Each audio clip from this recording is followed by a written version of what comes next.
Welcome back. Actually, before I teach you how to figure out how high the ball went, and you might already be able to figure it out, I want to show you really kind of a more intuitive way for figuring out how fast the ball went.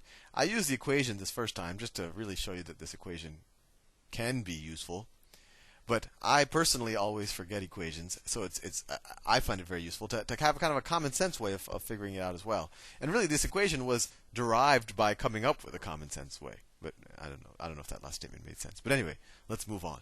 So let's say that same problem, but let's just think about it without our equations, because that's always a good fallback when you're panicking in the middle of an exam and you can't remember if an equation had a 1/2 or a 2 or a minus or a plus or t squared. And so it's good just to think about what's happening. So when I throw a ball straight up, I have let's say it's a baseball. It looks like a baseball, and I throw it straight up, where my velocity initial is equal to, well, I throw it up with let's say that this is the variable. This is my initial velocity, v sub I, right? What's going to happen? As soon as I throw it up, it's going to start decelerating, right? Because I have the force of gravity decelerating it immediately. So gravity, we're saying minus 10 meters per second squared, right? So this ball is going to keep decelerating until its velocity goes to 0, right? The ball, if we were to graph time and distance, where this is time and then this is distance, right? At time 0, we're on the ground, and the ball, it starts off going really fast, but then it starts slowing down, and then its velocity goes to 0, and then it starts accelerating in the negative direction, starts going fast, comes in, bam, and hits the ground again. So what happens is the ball starts fast, starts going slower, slower, slower, slower, slower, until its velocity is 0, and then it starts you could either call it, you could say reaccelerating in the opposite direction, or decelerating really, but reaccelerating in the opposite direction, and then it hits the ground. And actually, we know, not assuming nothing about of air resistance, et cetera, that the velocity that it hits the ground with is the same velocity that it left your hand with, just in the opposite direction. So there's a couple of interesting things here. The time at which its velocity is at 0, so that point right there, that's going to be at t equals 2, right? And we know that this shape is actually a parabola, if you remember that from Algebra 2. Why is that a parabola? Well, what was the equation for it? Well, we figured out the equation using that previous formula. I don't want to use it this time, but what was that previous formula? It was change in distance is equal to vi t plus at squared over 2. So it's a parabola. But I think if you had thought about it, you would have realized also it's a parabola, right? And it points downward because a is negative. So the t squared term is negative. So that's why it opens to the downward side. So I think that might make a little sense to you. So what we could figure out is, if we're given a t, we could say, well, half of that number is, let's say that t equals 10 seconds. T equals 10 seconds. So we know that in 10 seconds, the ball left my hand, went up some distance, and then came back down and hit the ground. What we also know then, though, is that t over 2, at 5 seconds, the ball was essentially stationary for just a moment. Its velocity it decelerated, hit 0, and then right before it started reaccelerating again, or reaccelerating downwards, its velocity was 0 at the time t equals 0. So what can we use, that the fact that the ball decelerated from my initial velocity to 0 in 5 seconds? What does that tell us? Well, we have the very simple equation, change in velocity is equal to acceleration times time, right? That's you probably knew that before watching any of these videos. And the change in the acceleration, well, that's just the final velocity minus the initial velocity is equal to the acceleration times time.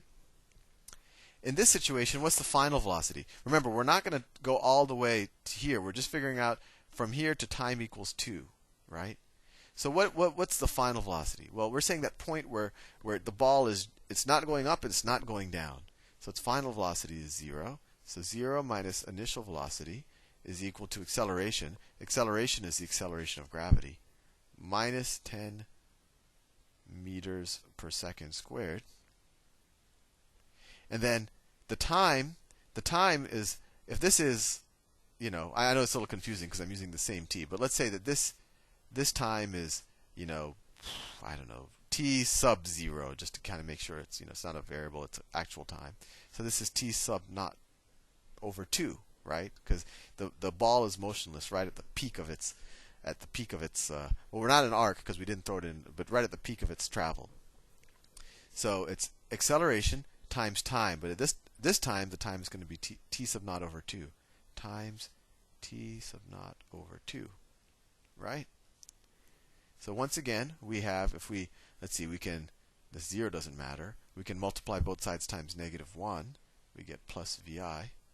And we get vi is equal to 10 divided by 2, 5 meters per second squared t sub naught, which was exactly what we got in the previous video when we used this formula.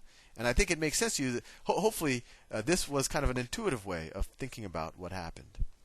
And before actually I do the distance, I actually want to graph what's happening because I think it just dawned on me that that might be something that will give you more intuition. I'm all about giving you intuition, so you never forget this stuff.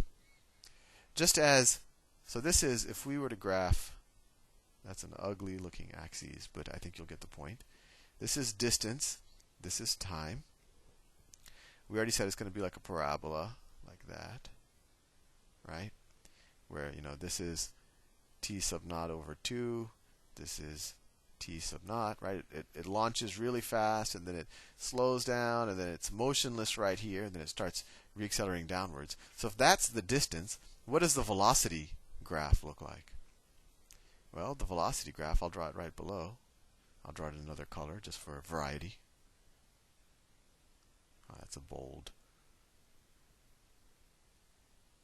So over, actually, no, that's not how I want to draw it. I have to draw the negative side too.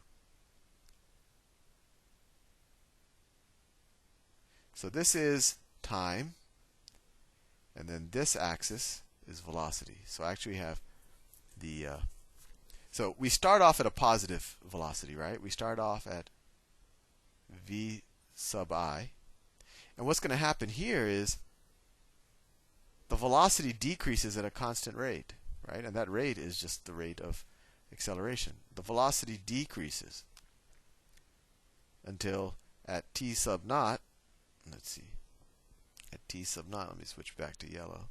At t sub naught, oh, whoops, I'm using the wrong tool. It actually looked like I was drawing something. At t sub naught, the velocity now is negative vi, right? Remember we said when the ball comes back down, it's going at the same velocity, just at the opposite direction. So this point right here, which is t sub naught over 2, that corresponds to this point, right? Which makes sense, because that's the point at which the ball has no velocity. And look, the velocity is 0. So the ball starts going up really fast, slows down at a constant rate, and what is the slope of this line? Well, the slope is just the acceleration, right? Because velocity is the acceleration times time. And then it's stationary for just a moment because its velocity is 0.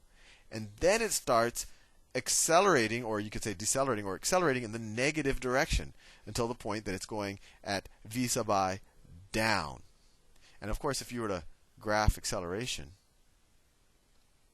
if I were to graph acceleration over time, acceleration is time, acceleration. Acceleration is constant.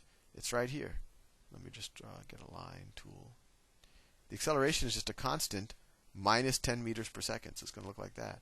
And it's just the slope of this line. And if you know calculus, it'll make sense to you that this line is the derivative of this line, or this curve. This line is the derivative of this curve. And even if you don't know calculus, I think it makes sense to you that this is the slope of this line. And just so if you haven't learned calculus, a derivative is just a way of figuring out a slope at any point along a curve. So it's nothing too fancy. I'll see you in the next presentation.